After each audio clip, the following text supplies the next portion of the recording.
Lumière tamisée. Hop, ça c'est bon.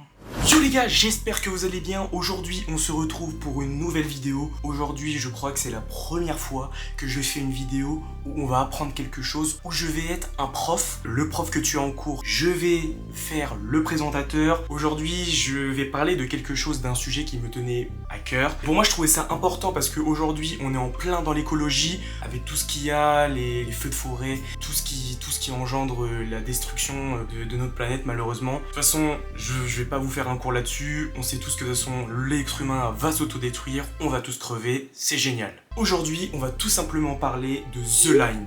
The Line, qu'est-ce que c'est ? The Line, en fait, ça va être tout simplement ce qu'on appelle une mégalopole. Pour vous faire simple, en fait, une mégalopole, c'est un réseau de villes à vaste échelle, intégrant des villes multimillionnaires reliées par un tissu d'axes de transport. En fait, ce qui veut dire, ce sont en fait des villes qui sont reliées entre elles pour en fait globalement créer une seule et même ville. En fait, The Line, c'est un projet qui a eu lieu en fait en 2021. En 2021, il a été présenté en public sur internet, sur les réseaux, vous pouvez le trouver un peu partout. C'est le prince héritier saoudien Mohammed Ben Salam, en fait en Arabie Saoudite, qui a tout simplement dévoilé les premières ébauches du projet d'habitation The Line. Ce projet en fait qui est complètement monumental, consiste en fait à construire un bâtiment sur une longueur de plus de 170 km, juste ça, rien que ça, 170 km de longueur, avec 500 mètres de haut et 200 mètres de large. Est-ce que vous imaginez le bordel ? En fait, ça sera situé au plein milieu du désert. Il a été pensé pour avoir ni route, ni voiture, et ni émission de carbone. Ce qui, en fait, globalement, avait pour objectif d'être écologique. L'objectif de l'Arabie Saoudite est de créer une ville alimentée avec 100% d'énergie propre, donc ce qui veut dire l'électricité, l'air, etc. En fait, il a tout simplement été designé par un studio américain du nom de Morphosis. Le projet The Line aura l'allure de l'extérieur d'un miroir géant, s'intégrant parfaitement à l'environnement. Bien sûr, tout ça, ça va coûter des sous-sous, ça va coûter beaucoup d'argent. Le coût du projet est estimé globalement à 500 milliards d'euros. J'allais dire dollars, mais on est en France, donc on va dire 500 milliards d'euros. Et ce projet sera bien entendu financé par l'Arabie Saoudite. Les travaux en fait ont déjà commencé, donc la date de livraison du projet pharaonique est globalement fixée à 2030. Après, c'est comme GTA 6, on l'attend depuis 5 ans, on l'a toujours pas.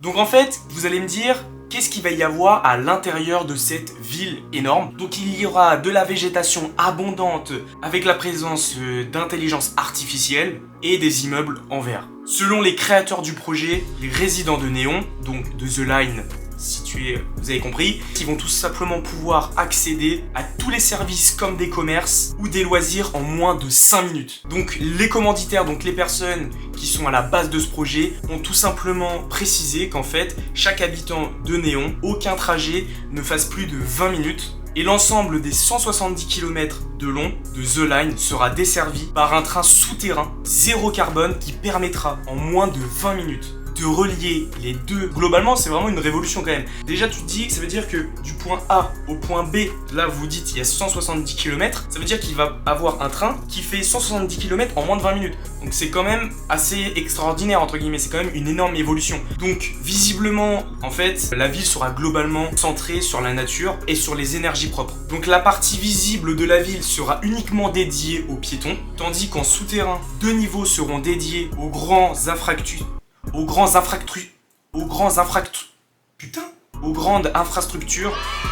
et au transport. Donc Mohammed Ben Salam, en fait, dit tout simplement que l'intelligence artificielle sera en mesure de surveiller The Line dans n'importe quelle circonstance. Donc ça veut dire tout le temps. Mais malheureusement, moi personnellement, je me demande en fait, est-ce que cette ville, ça sera bien ou mal ? Est-ce que ça va être un avantage ? Parce que là, du point de vue de ce qu'on apprend, en fait, ça va être une ville qui va être hyper écolo. C'est mon point de vue perso, je me demande est-ce que ça va être vraiment écolo ? Parce que vu les avancées technologiques, est-ce que ça va être si écologique que ça ? Personnellement, je ne pense pas. Est-ce que ça sera une catastrophe écologique ? Peut-être. On sait pas, en vrai c'est à voir dans quelques années. Donc après, bien malheureusement, il y a des conséquences. Malgré que le projet ait déjà débuté en 2021, il y a déjà eu de grosses conséquences comme ce drame. Wow, je te coupe déjà mon petit bonhomme. Si tu kiffes cette vidéo, je te laisse mettre un maximum de pouces bleus et à t'abonner mon petit gars, parce que là je suis en train de piquer une écrit si t'es pas abonné. Et je vous laisse débattre dans les commentaires sur ce gros projet, The Line. Vous me dites si c'est écologique ou non. On reprend la vidéo. En fait, pour la construction de The Line, elle nécessite le déplacement d'une tribu Uwaita. Donc en fait, c'est une tribu qui est située là-bas en Arabie Saoudite, à Néon en fait. Donc là en fait, où ils ont décidé de créer le projet, en fait à cet endroit-là même, il y a une tribu qui y habite en fait, tout simplement.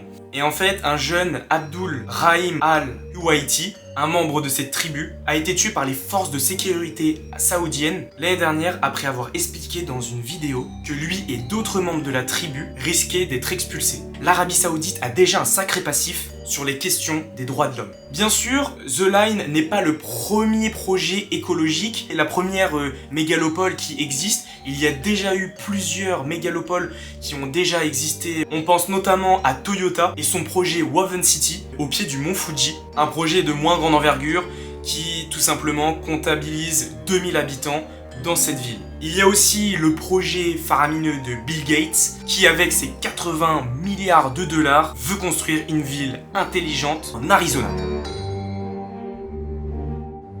Les gars, j'espère que vous aurez kiffé cette vidéo. Personnellement, pour cette ville, je suis plutôt réticent. Mais je me dis, il faut essayer de voir, il faut essayer de bouger les choses. Pourquoi pas voir dans le futur. Bien sûr, on a besoin de personnes comme Mohamed Ben Salam qui peuvent faire peut-être bouger les choses, mais malheureusement nous, qu'est-ce qu'on a à leur dire, même si on dit sur les réseaux, sur Twitter, ouais, je suis pas content, ça me fait chier. Donc je vous laisse en commentaire me dire, est-ce que vous êtes tout simplement pour ou contre? Moi clairement, je suis ni pour ni contre. En fait, j'attends de voir tout simplement, est-ce que ça sera une catastrophe écologique ou ça sera tout simplement une ville incroyable et qui nous promettent monts et merveilles, et ça sera monts et merveilles. En tout cas, si vous avez kiffé la vidéo, on se dit à la prochaine vidéo qui sera la semaine prochaine.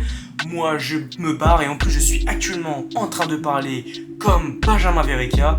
Je ne sais pas pourquoi, mais je le fais. Donc moi, je vous laisse mes petits berlingots. Je viens de postillonner sur la caméra, c'est complètement fou. Je vous fais des bisous, je vous embrasse. Générique de fin, abonne-toi et regarde ma dernière vidéo.